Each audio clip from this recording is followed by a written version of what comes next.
नमस्कार, जय श्री राम, जय हिंद। क्या हालचाल है आप सब लोगों के। चैनल में आप लोगों का एक बार फिर से स्वागत है। जब भी किसी इंसान की मृत्यु होती है, किसी व्यक्ति की मौत होती है, तो उसके पीछे रीजंस होते हैं, लॉजिक दिए जाते हैं, रैशनल दिए जाते हैं और उनको एक टैग दिया जाता है कि ये मौत कैसी थी। कैसी थी का मतलब नेचुरल डेथ, यानी कि समय आपका इस धरती के ऊपर ख़त्म हो चुका है तो भगवान ने आपको अपने पास बुला लिया है। फिर आते हैं सुसाइड केसेस, जहाँ पे आपको एक्सटर्नल फैक्टर्स इतना ज़्यादा मजबूर कर देते हैं कि आप सुसाइड कर लेते हो क्योंकि आपको ज़िंदगी में कोई आस, कोई उम्मीद दिखाई नहीं दे रही होती है। जैसे कि रिसेंटली आपने अतुल सुभाष के केस में देखा।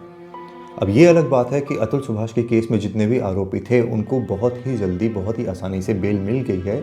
और यही केस अगर उल्टा हुआ होता, अगर यहाँ पे आरोपी कोई लड़का होता तो शायद उसको इतनी जल्दी बेल नहीं मिलती। बट एनीवेज, उस केस के बारे में हमने पहले भी बात करी है, प्रोबेबली आगे हम फिर से बात करेंगे, पर ये वीडियो डेडिकेटेडली उसके बारे में नहीं है। तीसरी जो मौत होती है, तीसरी तरह की जो मौत होती है, वो देखने में नेचुरल लगती है पर नेचुरल होती नहीं है। उसको सुसाइड भी नहीं कह सकते क्योंकि वो सुसाइड नहीं होता है। एक्सटर्नल लोगों का कंट्रीब्यूशन होता है उसमें, और वो आपको ऐसी ज़िंदगी जीने पे मजबूर कर देते हैं जहाँ पे आप हमेशा तनावग्रस्त रहते हैं। आपको जो चीज़ें ज़िंदगी में पसंद है करना, आप उनको छोड़कर एक गुमनामी की ज़िंदगी जीने लगते हैं। और इवेंचुअली जब आप मरते हैं तो आपकी ज़िंदगी के किस्सों से ज़्यादा आपकी मौत काफ़ी ज़्यादा सवाल पैदा कर देती है। ऐसी ही एक मौत हुई थी परवीन बाबी की। परवीन बाबी के बारे में पहले एक वीडियो बना चुका हूँ मैं, डिस्क्रिप्शन बॉक्स में उसका लिंक दिया हुआ है। अगर आपने वो वीडियो नहीं देखा है तो ज़रूर देखिएगा। हैविंग सेड दैट, इस वीडियो में मैं इस अदाकारा परवीन बाबी के बारे में बात करने के लिए आया हूँ, जिन्होंने जब 70 के दशक में बॉलीवुड में अपना पदार्पण किया था तो बॉलीवुड एक बहुत ही बड़े चेंज से गुजर रहा था। हेमा मालिनी जैसी एक खूबसूरत अदाकारा थी जो कि बहुत अच्छी क्लासिकल डांसर थी। रेखा जैसी एक वर्सेटाइल एक्ट्रेस सामने आई थी जो बहुत ज़्यादा कंट्रोवर्शियल भी हो रही थी। डिम्पल कपाड़िया जैसी एक एक्ट्रेस आई थी जो कि उस ज़माने में काफ़ी ज़्यादा सिडक्टिव, हॉट मानी जाती थी। और फिर कई ऐसी एक्ट्रेसेस भी थी जिन्होंने अपना लोहा एक्टिंग का इंडियन सिनेमा में मनवा दिया था। उनको सिर्फ एक ऑब्जेक्ट की तरह नहीं देखा जाता था, people were praising their acting skills also. और इन सब चीज़ों के बीच में एक और अदाकारा थी जिनका नाम था जीनत मान, जो कि खूबसूरत भी थी, अच्छी अदाकारा भी थी और सिडक्ट्रेस भी थी। इन सब लोगों को टक्कर देने के लिए परवीन बाबी की एंट्री होती है, जो इवेंचुअली एक बड़ा बदलाव लेके आती है इस इंडस्ट्री के अंदर। अब परवीन बाबी की ज़िंदगी काफ़ी रोमांचक रही, परवीन बाबी की ज़िंदगी काफ़ी ज़्यादा कंट्रोवर्शियल भी रही, और परवीन बाबी की ज़िंदगी में काफ़ी लोगों ने ऐसा रोल प्ले किया जिसको आप घृणित कह सकते हो, जिसको आप मिस्टीरियस कह सकते हो, जिसको आप क्वेश्चनेबल कह सकते हो। इस वीडियो में हम उन सब चीज़ों के बारे में जानने की कोशिश करेंगे और ये भी जानने की कोशिश करेंगे कि क्या परवीन बाबी की मौत को नेचुरल और सुसाइड के बीच में रख के किसी और तरीके से इसका आकलन करना चाहिए। इस वीडियो में हम ये भी जानने की कोशिश करेंगे कि कौन थे वो मशहूर क्रिकेटर जिसके साथ परवीन बाबी ने पहली फिल्म करी थी। इस वीडियो में हम ये भी जानने की कोशिश करेंगे कि पाकिस्तान के वो कौन से मशहूर इंसान थे जिसके साथ परवीन बाबी की एंगेजमेंट हुई थी। इस वीडियो में हम ये भी जानने की कोशिश करेंगे कि वो कौन सा कारण था जिसकी वजह से परवीन बाबी बिना चप्पल, बिना जूतों के सड़क के ऊपर घर के कपड़ों में ही पागलों की तरह किसी इंसान के पीछे दौड़ रही थी। इस वीडियो में हम ये भी जानने की कोशिश करेंगे कि आखिर वो रीज़न क्या है, वो कहानी क्या है जिसकी वजह से परवीन बाबी ने अमिताभ बच्चन, महानायक ऑफ इंडिया, उनके ऊपर यह आरोप लगाया था कि वो इनको जान से मनवाना चाहते हैं। हम इस वीडियो में ये भी जानने की कोशिश करेंगे कि आखिरी इच्छा ऐसी कौन सी थी परवीन बाबी की जो पूरी ना हो सकी, और क्या है वो कारण जिसकी वजह से बॉलीवुड की इस मशहूर अदाकारा को यूनाइटेड स्टेट्स ऑफ अमेरिका के एक एयरपोर्ट में जंजीरों में बांध के, बेड़ियों में बांध के एक पागल खाने लेके जाया गया था। इस वीडियो में आपको ये भी बताऊंगा मैं आपको कि आखिरी समय में जब इनकी मृत्यु हुई तो इनकी लाश क्यों सड़ी हुई पाई गई थी, क्यों इनकी लाश के किनारे किसी परिजन का, किसी रिश्तेदार का कोई भी अस्तित्व नहीं था, और इनकी प्रॉपर्टीज़ किसके हाथ लगी। तो आइए जानने की कोशिश करते हैं उन सारे डार्क सीक्रेट्स को जो कि परवीन बाबी की ज़िंदगी को पेनफुल बनाते हैं और कुछ हद तक ज़िंदगी की उस दर्दनाक सच्चाई से हमें अवगत कराते हैं जो शायद हमारी ज़िंदगी में रोज़ हम देखते हैं, हमारी सोसाइटी में हम रोज़ पनपते हुए देखते हैं, पर उसके बारे में बात नहीं करना चाहते। This video is all about the dark secrets of Parveen Babi's life.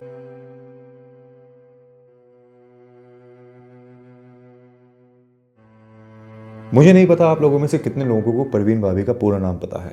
Parveen वाली मोहम्मद खान बाबी 4 अप्रैल 1949 में गुजरात के जूनागढ़ में इनका जन्म हुआ था, माता पिता की शादी के 14 वर्षों के बाद।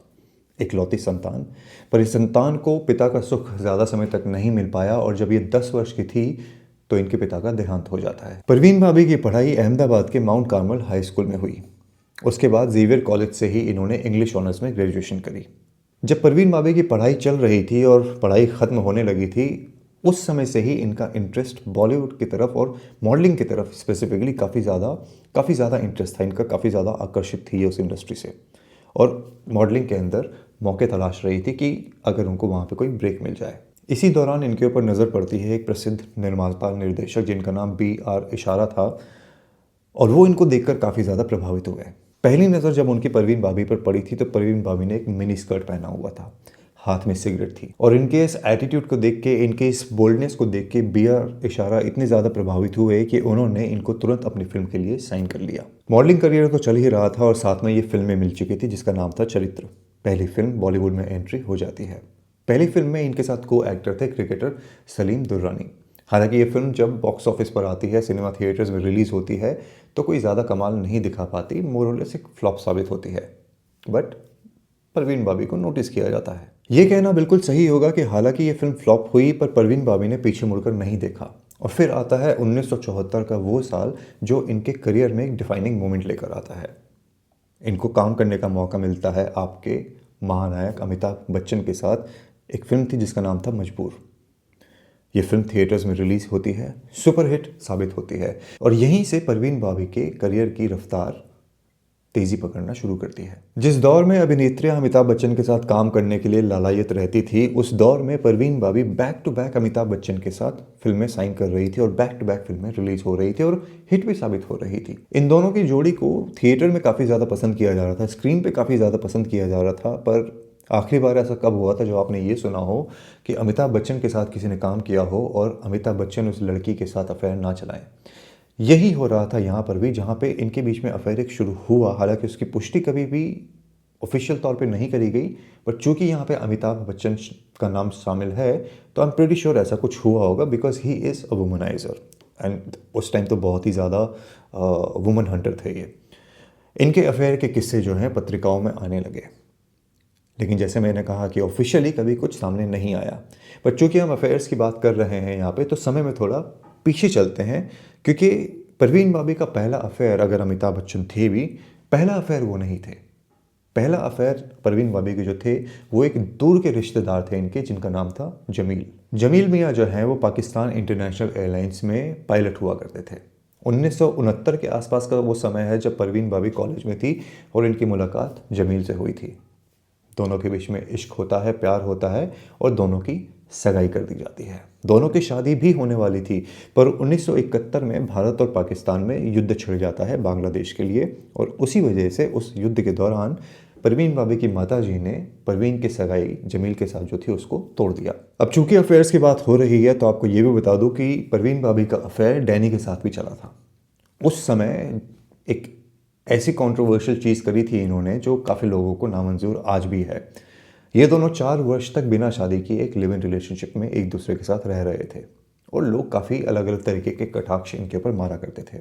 एनीवेज 4 साल तक अफेयर चला और एटलीस्ट जो मीडिया में रिपोर्ट्स है और एटलीस्ट जो डैनी ने शेयर करी है मीडिया के साथ, वो ये कि 4 साल के बाद एक म्यूचुअल अंडरस्टैंडिंग के साथ इन दोनों ने ब्रेकअप कर लिया। हालांकि डैनी के द्वारा हमेशा यही कहा गया है कि वो एक म्यूचुअल अंडरस्टैंडिंग के साथ किया हुआ ब्रेकअप था, पर उसके पीछे कहानी ये भी है कि डैनी परवीन भाभी की मानसिक स्थिति को लेकर थोड़ा चिंतित थे। उस चीज़ से रिलेटेड जो सबसे पहले घटना लोगों के सामने बताई गई है और शेयर करी गई है वो ये कि डैनी एक बारी जब घर आए थे तो उन्होंने ज़ोर से शंख बजा दिया था और जैसे ही शंख बजा तो परवीन भाभी काफ़ी ज़्यादा डर गई थी। ये वो पहला मौका था जब डैनी ने परवीन भाभी का एक मेंटली इनस्टेबल पर्सनैलिटी देखी थी और वो उसको देखकर घबरा गए थे और उसके बाद ऐसी कई हरकतें ऐसी हुई जिसकी वजह से डैनी को ये शक होने लगा कि परवीन भाभी मेंटली स्टेबल नहीं है। हालांकि ब्रेकअप के बाद भी कहा यह जाता है कि परवीन भाभी अक्सर डैनी के घर जाया करती थी और उनके बेडरूम में ही VCR पे फिल्में देखा करती थी। अब ब्रेकअप होने के बाद और अगर डैनी को ये लग रहा था कि परवीन भाभी मेंटली इनस्टेबल हैं तो वो उनको अपने घर में आमंत्रित क्यों कर रहे थे? है ना इंटरेस्टिंग सवाल। बट देन अगेन काफ़ी लोग ऐसे होते हैं जो अपनी गलतियों को छुपाने के लिए दूसरों के ऊपर ब्लेम डालना शुरू कर देते हैं। परवीन भाभी की ज़िंदगी में यही हो रहा था। उनकी ज़िंदगी की परेशानियों में जो लोग रोल प्ले कर रहे थे वो अपनी जिम्मेदारी को एक्सेप्ट करने की बजाय सारा का सारा इल्ज़ाम परवीन भाभी पर डाल रहे थे। डैनी के साथ रिश्ता ख़त्म हुआ ही था कि उसके बाद परवीन भाभी ने एक फ़िल्म साइन करी जिसका नाम था बुलेट। उस फिल्म में उनके साथ एक्टर थे कबीर बेदी। कबीर बेदी के साथ काम करते हुए इन दोनों के बीच में नज़दीकियाँ बढ़नी शुरू हो जाती है, प्यार परवान पे चढ़ने लगता है। अब कबीर बेदी ये नहीं चाहते थे कि परवीन भाभी फिल्मों में काम करे, तो कबीर बेदी के कहने की वजह से परवीन भाभी फिल्मों में काम करना बंद कर देती है और यूरोप शिफ्ट हो जाती है। और यहाँ पे कबीर बेदी अपने काम को कंटिन्यू रख रहे थे, बैक टू बैक फिल्में कर रहे थे और अपने करियर को आगे बढ़ाने की हर सफल कोशिश कर रहे थे। परवीन भाभी वहाँ पे आइसोलेटेड थी और उनको ये लग रहा था कि उनको नज़रअंदाज किया जा रहा है, जो कि सही भी था। अगर एक मर्द ये सोचता है कि शादी में या फिर रिलेशनशिप में आने के बाद किसी लड़की को अपना करियर लाइन चेंज कर देना चाहिए या काम करना बंद कर देना चाहिए, तो वो एक बहुत ही गलत थॉट प्रोसेस है। At least that's what I believe in. If a girl wants to work, it's her choice. If a girl does not want to work, it's her choice.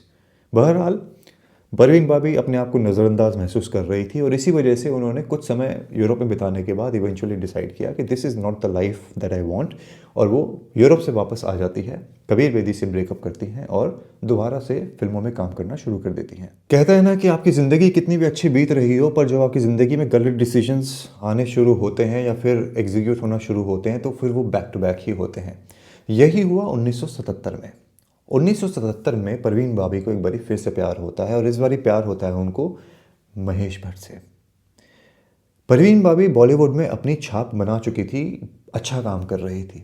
Mahesh Bhatt जो हैं अभी भी एक स्ट्रगलिंग इंसान थे, वो अपने करियर को एक रास्ते पे लाने की कोशिश कर रहे थे। अब महेश भट्ट के कैरेक्टर के बारे में जितनी डेफिनेशंस दी जाए वो कम पड़ जाएंगी, तो मेरा निवेदन आपसे यह है कि डिस्क्रिप्शन बॉक्स में एक वीडियो दिया हुआ है dark secrets of Mahesh Bhatt, आप उसको देख सकते हैं। हो सकता है आपको वीडियो क्वालिटी और ऑडियो क्वालिटी उतनी ज़्यादा अच्छी ना लगे क्योंकि वो काफ़ी ज़्यादा पुराना वीडियो है, जब सेटअप मेरे पास उतना ज़्यादा अच्छा नहीं था, पर उसके अंदर इन्फॉर्मेशन काफ़ी ज़्यादा है। आई एम प्रेटी श्योर आपको महेश भट्ट के बारे में सारी जानकारी मिल जाएंगी। कमिंग बैक टू परवीन भाभी और महेश भट्ट का अफेयर। महेश भट्ट अपनी बीवी को छोड़कर, अपनी बेटी को छोड़कर, पूजा भट्ट को छोड़कर परवीन भाभी के साथ रहना शुरू कर देते हैं। लेकिन जल्द ही महेश भट्ट को, और एटलीस्ट ये शेयर किया गया है उनके द्वारा, उनको ये रियलाइज़ होना शुरू होता है कि परवीन भाभी के साथ कुछ तो गड़बड़ है।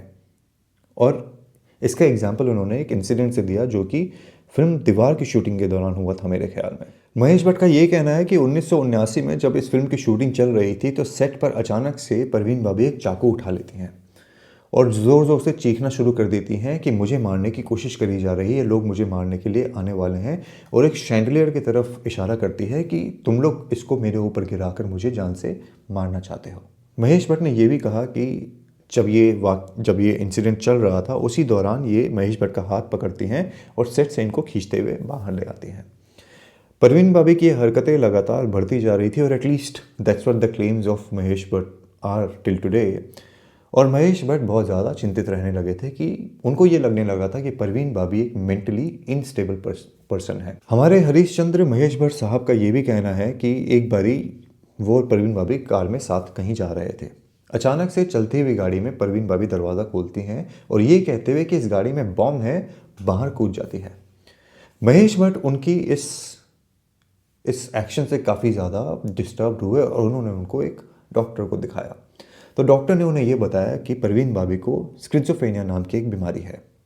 डॉक्टर्स का ये कहना था कि इस बीमारी का सॉल्यूशन और एटलीस्ट एक probable way of treating it is electric shocks. Mahesh Bhatt ये भी क्लेम करते हैं कि वो डॉक्टर्स के इस डिसीजन से बिल्कुल भी सहमत नहीं थे और वो परवीन भाभी को किसी भी कीमत पर इलेक्ट्रिक शॉक नहीं दिलवाना चाहते थे। परवीन भाभी के मन में ये डर बैठ चुका था कि कोई उनको मारना चाहता है। उनके ठीक होने की संभावना बहुत कम नज़र आ रही थी और एटलीस्ट महेश भट्ट का ये कहना है। तो महेश भट्ट ने उनको कुछ समय सोचा कि मुंबई से दूर लेके जाया जाए और फिर वो उनको लेकर बेंगलुरु चले गए। बेंगलुरु जब चले गए, वहाँ का जो किस्सा है जो मैंने आपको परवीन बाबी के वीडियो के लिंक के बारे में बताया था इस वीडियो के स्टार्टिंग में, जो डिस्क्रिप्शन बॉक्स में है, उसके अंदर वो बेंगलोर का इंसिडेंट पूरी तरीके से एक्सप्लेन्ड है। इंटरेस्टिंग ऑब्जर्वेशन यहाँ पे डॉक्टर्स की लेकिन ये है कि डॉक्टर्स का ये मानना था कि परवीन बाबी की हालत तब ज़्यादा ख़राब होती थी जब महेश भट्ट उनके आसपास हुआ करते थे। तो instead of trying to find out कि उसका कारण क्या हो सकता था, डॉक्टर्स ने महेश भट्ट को बोला कि आप इनसे दूर रहें। पर क्या डॉक्टर्स की रिस्पॉन्सिबिलिटी नहीं बनती थी उन कारणों को जानने की कि क्यों महेश भट्ट जब परवीन बाबी के नज़दीक होते थे तभी परवीन बाबी मेंटली इनस्टेबल महसूस करती थी या उनको अपनी मौत का डर सताता था। ये एक ऐसा सवाल है जो लॉजिकली पूछा जाना चाहिए था पर किसी के द्वारा पूछा नहीं गया। फिर कुछ समय बाद हमारे महेश भट्ट साहब प्रवीण बाबी को छोड़कर अपनी बीवी और अपनी बेटी के पास वापस चले जाते हैं। पर वापस जाने के बाद भी उनको परवीन बाबी से दूरी अच्छी नहीं लग रही थी, वो उनको मिस कर रहे थे, वो उनके करीब रहना चाहते थे। लेकिन डॉक्टर्स ने ये कह दिया था कि उनकी उपस्थिति परवीन बाबी के लिए सही नहीं है। महेश भट्ट ने परवीन बाबी से मिलना बंद नहीं किया। ऐसी ही एक मुलाकात में परवीन बाबी के साथ जब वो बैठे थे तो परवीन बाबी ने उनके सामने ऑप्शंस रखे कि either you choose my doctor और you choose me. Mahesh Bhatt choose नहीं कर पा रहे थे। अपेरेंटली ही वांटेड कि परवीन बाबी का सही तरीके से इलाज हो, पर वो उनकी उपस्थिति के दौरान नहीं हो सकता था। That's what the claim is. तो महेश भट्ट ने वहाँ से निकलना बेहतर समझा। वो परवीन बाबी के घर से बाहर निकलते हैं और पैदल नीचे चलना शुरू कर देते हैं। ये वो इंसिडेंट था जहाँ पे परवीन बाबी बिना चप्पल बिना जूतों के घर से निकलती है कि घर के कपड़ों में ही अस्त व्यस्त व्यवस्था में सड़क के ऊपर महेश भट्ट के पीछे पागलों की तरह दौड़ती हैं। उनको रोकने की कोशिश करती हैं, उनको मनाने की कोशिश करती हैं, उनसे मनवार करती हैं, रोते हुए बिलखते हुए उनसे रुकने की गुजारिश करती हैं।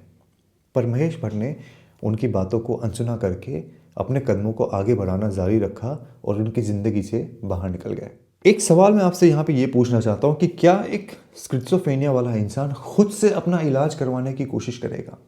क्या उनको ये रियलाइजेशन होती है कि दे नीड ट्रीटमेंट? और ये मैं आपसे चाहता हूँ कि अगर आप एक डॉक्टर हैं, अगर आप एक साइकेट्रिस्ट हैं तो इस बात का जवाब दें, क्योंकि I am not the expert. पर मुझे ऐसा लगता है कि अगर किसी इंसान को स्किज़ोफ्रेनिया है तो शायद वो इस चीज़ को रियलाइज़ नहीं कर पाएगा कि उसको मदद की ज़रूरत है। इसके विपरीत परवीन बाबी ने अपना इलाज करवाने की कोशिश करी और 1984 में मेरे ख्याल में वो यूनाइटेड स्टेट्स ऑफ अमेरिका जाती हैं, JFK एयरपोर्ट पहुंचती हैं। उनका उद्देश्य था वहाँ पे अपना इलाज करवाना। वहाँ के जो कर्मचारी थे उनको यकीन नहीं हो रहा था कि ये परवीन बाबी हैं। बीमारी काफ़ी ज़्यादा बढ़ चुकी थी, खूबसूरती ख़त्म हो चुकी थी और तनाव उनकी ज़िंदगी का उनके चेहरे के ऊपर साफ दिख रहा था। तो जब पासपोर्ट दिया गया और क्लेम किया गया कि मैं परवीन बाबी हूँ, तो वहाँ पे जो लोग थे उनको ये realise they could not connect the passport with the person. तो उन्होंने उनसे आईडी वगैरह मांगे और वो अपना कोई भी दूसरा कोई आईडी ऑल्टरनेट दे नहीं पाई, बता नहीं पाई सही तरीके से। कॉन्वर्सेशन बेसिकली उनका काफ़ी हौश पौश था, जिसकी वजह से वो शक के घेरे में आती हैं। उनकी हरकतें थोड़ी अजीब सी होनी शुरू हो जाती हैं और इसी वजह से वहाँ एयरपोर्ट के जो कर्मचारी थे इनके हाथ में हथकड़ियाँ लगा के इनको एक रूम में लेके चले जाते हैं, जिसके बारे में ये भी कहा जाता है कि वहाँ पे मेंटली इनस्टेबल लोगों को रखा जाता है। हालांकि इसके बारे में भी दो कहानियां हैं इंटरनेट के ऊपर। कहीं कहीं ये बताया गया है कि एक साइकेट्रिक वार्ड में लेके गए थे इनको, एक हॉस्पिटल में लेके गए थे, और कई लोगों का ये भी कहना है कि एयरपोर्ट में ही डिटेन किया गया था। सच्चाई क्या है फ्रैंकली स्पीकिंग सही तरीके से किसी को नहीं पता है। एनीवेज भारतीय एम्बेसी तक ये बात पहुंचती है और भारतीय एम्बेसी फिर फटाफट से एक्शन लेती है और उनको वहाँ से रिहा करवाती है। परवीन बाबी जब हिंदुस्तान लौटती हैं तो उनका सबसे पहला आरोप लगता है हमारे हिंदुस्तान के महानायक अमिताभ बच्चन के ऊपर। उन्होंने अमिताभ के बारे में ये कहा कि अमिताभ ने मेरा किडनैप करवाया था, इनके गैंगस्टर्स से और बड़े बड़े गुंडों से काफ़ी ज़्यादा क्लोज रिलेशनशिप है। इन्होंने मुझे किडनैप करवा के मेरे कान के नीचे एक चिप लगा दिया था जिससे ये मेरी हरकतों के ऊपर नज़र रखते थे, मुझे ट्रैक कर सकते थे, मैं कहाँ हूँ, किससे मिल रही हूँ, ये सारी जानकारी प्राप्त कर सकते थे। इन्होंने मुझे किडनैप करके एक आइलैंड पे भी रखा और काफ़ी ज़्यादा टॉर्चर भी किया था। ऐसे इंटरव्यूज़ दिए परवीन बाबी ने हिंदुस्तान में वापस लौट कर। फ्रैंकली स्पीकिंग यहाँ पे जो चिप इंस्टॉलेशन वाली बात है उसको तो मैं I would rather not comment on that, क्योंकि वो इंसान जिंदा नहीं है। उन्होंने जो स्टेटमेंट्स दिए हैं उनकी पुष्टि नहीं करी जा सकती, या जो नहीं दिए स्टेटमेंट उनको भी आकलन उनका नहीं किया जा सकता। तो वो एक बड़ा वियर्ड सा सिचुएशन है। बट इस चीज़ में कोई दो राय नहीं है कि अमिताभ बच्चन का रोल जो है भारतीय फिल्म इंडस्ट्री में काफ़ी महिलाओं की ज़िंदगी में काफ़ी संदेह से भरा रहा है। रेखा की ज़िंदगी ख़राब करने वाले, ज़ीनत अमान की ज़िंदगी ख़राब करने वाले, और ऐसे कितने ही नाम हैं जहाँ पे लोगों ने दबी ज़बान में या खुलकर इस बारे में बात करी है कि अमिताभ बच्चन ने उनकी ज़िंदगी में एक काफ़ी नेगेटिव रोल प्ले किया है। और काफ़ी मर्दों ने भी, को स्टार्स ने भी अमिताभ के just the way he is उसके ऊपर काफ़ी क्वेश्चंस रेज किए हैं। ये अलग बात है कि हमारे देश के अंदर एक अदाकार को भगवान का रूप दे दिया जाता है, कोई भी उनके अगेंस्ट में बात करना नहीं चाहता, और हम जैसे लोग जब बात करते हैं तो हमें गाली दी जाती है कि तुम हो कौन अमिताभ के बारे में बात करने के लिए। जी, मैं एक टैक्स पेयर हूँ जिसने इनकम टैक्स दिया है और अमिताभ के वेल्थ में कंट्रीब्यूशन किया है। So I have the right to ask the questions. बहरहाल इतनी चीज़ें होने के बाद काफ़ी लोगों ने ये मान लिया था कि परवीन भाभी एक्चुअली में मेंटली इंस्टेबल पर्सन है। और लोगों का ये कहना है कि जब उनके घर की बिजली जाती थी तो वो ये कहती थी कि जानबूझ के मेरी बिजली काटी गई है, मुझे परेशान करने के लिए ऐसा किया गया है। और अमिताभ बच्चन के अलावा उन्होंने प्रिंस चार्ल्स के ऊपर भी आरोप लगाए थे कि वो भी उनको मरवाना चाहते हैं।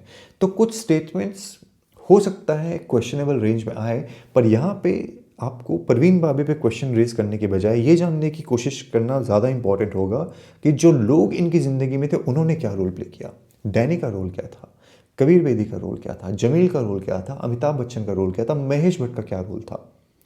क्योंकि इंसान अगर मेंटली थोड़ा सा भी परेशान हो, अगर उसको कोई बीमारी हो, वो बढ़ना तब शुरू होता है जब उसकी ज़िंदगी में जो दूसरे इंसान होते हैं वो उसमें कंट्रीब्यूशन करना शुरू करते हैं। मेरे ख्याल में यही परवीन भाभी के साथ हुआ, जहाँ पे दूसरे लोगों का कंट्रीब्यूशन काफ़ी ज़्यादा रहा इनकी हालत को बद से बदतर बनाने में। फिर आता है वो समय जहाँ पर परवीन भाभी के घर का दरवाज़ा 3 दिनों तक नहीं खुलता है। दरवाजे के बाहर दूध रखा हुआ था, अखबार रखा हुआ था, पर उसको किसी ने भी नहीं उठाया था। पड़ोसी इस चीज़ को देखकर थोड़ा शक के बिना के ऊपर पुलिस को फ़ोन करते हैं। पुलिस आती है, दरवाज़ा तोड़ा जाता है और ये पाया जाता है कि एक युग का खात्मा हो चुका है। पोस्टमार्टम की रिपोर्ट में ये भी पाया गया कि परवीन भाभी काफ़ी समय से डायबिटीज़ थी और उनकी बॉडी में गैंग्रीन भी हो गया था। 3 दिन तक उस महिला की लाश उसके घर के अंदर सड़ती रही। एक ऐसा समय था जब उनके घर के बाहर लोगों की लाइन लगी रहती थी साथ में काम करने के लिए, उनको साइन करने के लिए, पर आज वो समय था जहाँ पे उनकी लाश तक के लिए कोई इंसान मौजूद नहीं था। ये जानने की कोशिश कोई नहीं कर रहा था कि परवीन भाभी 3 दिन से है कहाँ। ना पड़ोसियों ने जानने की कोशिश करी, ना उन लोगों ने जानने की कोशिश करी जो शायद अपने आप को रिश्तेदार या दोस्त बताते थे। परवीन भाभी की मौत के बाद जो लोग जो मौजूद नहीं थे इनकी ज़िंदगी में वो आगे आना शुरू करते हैं, उनकी प्रॉपर्टी के लिए झगड़ा करना शुरू करते हैं। परवीन भाभी की प्रॉपर्टी मिलेगी किसको। ये झगड़े फसाद चल ही रहे थे, कोर्ट केसेस चल ही रहे थे। इसी बीच में कोर्ट ने ये डिसाइड किया कि 80% जो इनकी प्रॉपर्टी है उन एक ट्रस्ट बनाया जाएगा और उस ट्रस्ट से गरीब बच्चों की देखभाल करी जाएगी, विधवाओं की मदद करी जाएगी, खाना लोगों को दिया जाएगा, इस तरीके के कार्य किए जाएंगे। और उसकी जिम्मेदारी सौंपी गई इनके एक 82 साल के चचा जान को। अब चचा जान भी कहाँ थे परवीन भाभी की ज़िंदगी के आखिरी दिनों में, इस बात की जानकारी किसी को नहीं है।